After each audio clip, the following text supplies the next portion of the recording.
બધાને જય દાસારામ, જય માતાજી, જય શ્રી રામ। કેમ છો બધાય મજામાં? તો ફરી એકવાર મારા ન્યૂ બ્લોગમાં આપ બધાનું સ્વાગત છે। નવા વર્ષના બધાને રામ રામ। રસીલા સગર ચેનલને લાઈક, શેર અને સબસ્ક્રાઇબ કરી લેજો, જેથી તમને રોજ નવા બ્લોગ જોવા મળે।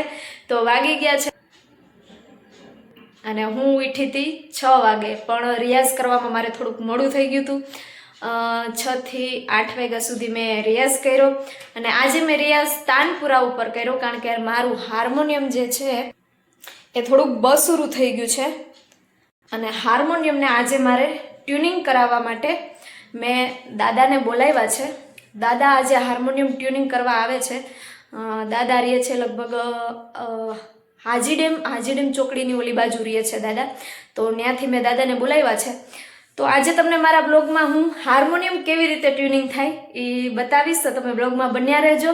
અને એ દાદાએ લગભગ 1.5 વર્ષ પહેલાં આ મારું હાર્મોનિયમ એમને ટ્યુનિંગ કર્યું અને આ હાર્મોનિયમના 5 વર્ષ થઈ ગયા છે।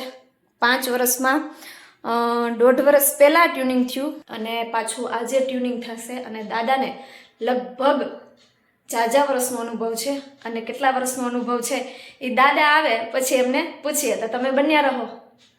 દાદા આવી ગયા છે, દાદાને તેડી આવીએ। કોકોબેન તમારે આવવું છે તો હાલો, તો દાદાને તેડી આવીએ। દાદા અવધના ઢાળીએ ઊભા છે, પણ કે હે ને અમારે અહીંયા કંઈ બસ નથી આવતી, રિક્ષા નથી આવતી, તો તેડી આવીએ પેલા દાદાને। જો આને ક્યાંય હક નથી, ક્યાંય હક નથી આને। ચાલો, તો આપણે નીકળી ગયા છીએ દાદાને તેડવા માટે। દાદાને કીધું કે ઘડીક વાર તમે ઊભા રહ્યો દાદા, એટલે હું હમણાં પહોંચી જાઉં છું ફટાફટ। છે દાદા, બધાને જય શ્રી રામ કરી દો। આમાં જય શ્રી રામ કરી દો બધાને। જય શ્રી રામ, જય શ્રી રામ, જય શ્રી રામ। તો દાદા આવી ગયા છે અને હવે દાદાને લઈને નીકળીએ ઘરે। તો તમે બન્યા રહો, આજે હાર્મોનિયમ ટ્યુનિંગ કેવું કરે છે દાદા એ તમને બતાવું। દાદા હવે હે ને હાર્મોનિયમ ટ્યુનિંગ કરવાના છે। દાદા તમારા વર્ષ કેટલા છે? મારે 70 માં 2 ઓછા છે। દાદાને 70 માં 2 વર્ષ ઓછા છે। અને દાદા કેટલા વર્ષો થયા તમે ટ્યુનિંગ કરો છો દાદા? હું ઓછામાં ઓછા મારે 20 વર્ષથી ઉપર થવા આવ્યા। તો દાદા 20 વર્ષથી હાર્મોનિયમ ટ્યુનિંગ કરે છે અને આ જે હાર્મોનિયમ દાદા એકવાર ટ્યુનિંગ કરી ગયા છે અને બહુ સરસ કામ છે દાદાનું। તો તમારે હાર્મોનિયમ ટ્યુનિંગ કરાવવું હોય તો હું હે ને મારા આ બ્લોગમાં દાદાના નંબર નીચે રાખીશ, તમે દાદાને ફોન કરી અને તમે હાર્મોનિયમ ટ્યુનિંગ કરાવવા બોલાવી શકો છો અને દાદા તમારા ઘરે આવીને ટ્યુનિંગ કરી જશે। તો દાદા હવે કેવી રીતે ટ્યુનિંગ કરે એ તમને થોડું ઘણું મારા બ્લોગમાં બતાવું છું। એટલે એ આવી રીતે છે ને કચરાના હિસાબેથી જ આવીને મટી ભરાઈ જાય છે આમાં, એટલે એ ટુનિંગમાં વસ્તુ અમુક થાય છે। એટલે વિચારા વગરના પતરી જો ઘસવામાં આવે તો આ પતરી જઈને આવડી નબળી પડી જાય છે। એટલે આવી રીતે આના મોઢા બેસી ગયા હોય એને આસ્તેથી કોઈ ઉપાડવા હોય તો ઉપાડી શકાય છે, ભલે આવી રીતે આમ ઝાટકો મારે એટલે કચરો નીકળી જાય, એટલે 200 માંથી ઓછો બોલે છે।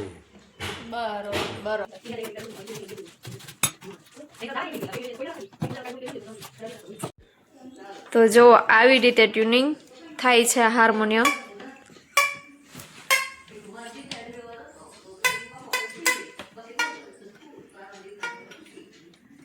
તો મારે થોડા ઘણા જ સ્વર ઉતરેલા હતા કા દાદા? હા, જાજા સ્વર નહોતા ઉતરેલા, તો દાદા એવો કે કરી ઉતરેલા હતા નહીં આમાં।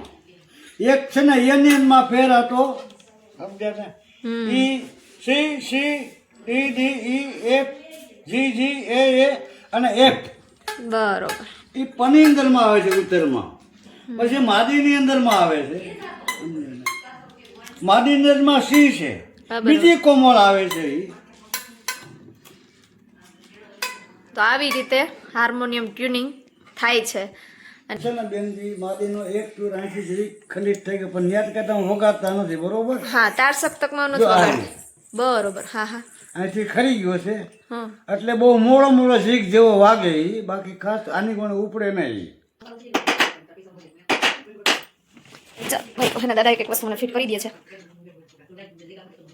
દાદા હજી ખોલવાનું છે કે થઈ ગયું ટ્યુનિંગ? ના, એ તો થઈ ગયું તમારે।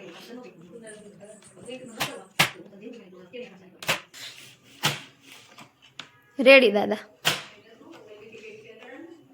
રેડી। હવે આ ખોલવાનું દાદા એકવાર ખોલીને બતાવી દો ને અમારા દર્શક મિત્રોને. આનંદમાં પંચમનેરમાં સ્વાપ છે અને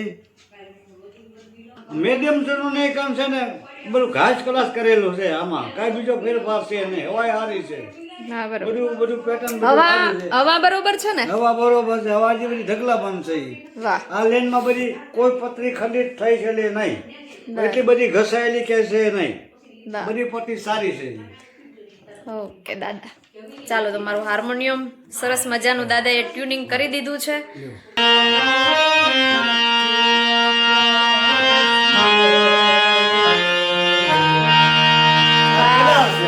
વાહ દાદા વાહ. નરસિંહ મહેતાનો નરસિંહ મહેતાનું. વાહ દાદા વાહ. નરસિંહ મહેતા કેદાર ભગવાન આવ્યો હતો ને કૃષ્ણ પરમાત્મા એ હમ. આ ઈ ગાતા હતા ને કૃષ્ણ ભગવાન આવતા આ ઈ કેદાર ના ભેગો વિયો ગયો નરસિંહ મહેતા ભેગો પછી દીપક રાગ હમ. માગમડે પાસે હતો પછી મલાર રાગ હતો રાજા વીર વિક્રમ ની પાસે હતો મલાર થાય તો વરસાદ વરે દીપક થાય તો દીવડા થાય બરોબર. સફેદ રાગ થાય તો સફેદ આવે ભેરવી થાય તો ભેરવી આવે બરોબર બરોબર. ક્યાં બાત હે. જો દાદા હે ને એમના હથિયાર છે દાદાના હાર્મોનિયમ ટ્યુનિંગ કરવાના.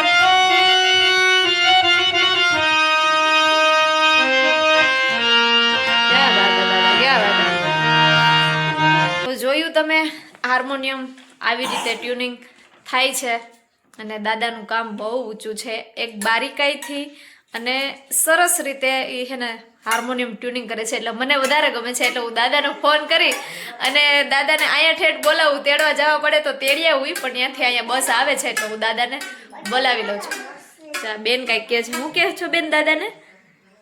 કાઈ નહીં, બટન હરાય. બટન હારા હે.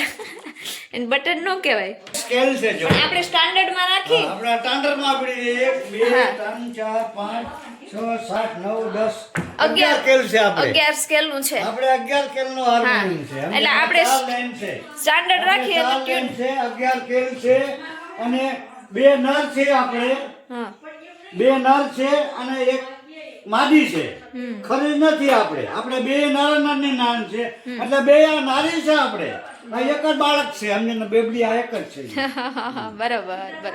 ખરજ છે ને મોટો છે આવે અને ઓલો બોલે ઓ બાપા, તો જો હું બેની બાને હિંચકા ખાવા નહોતી લઈ ગઈ તો બેની બા ગરકુ દબાવે હે.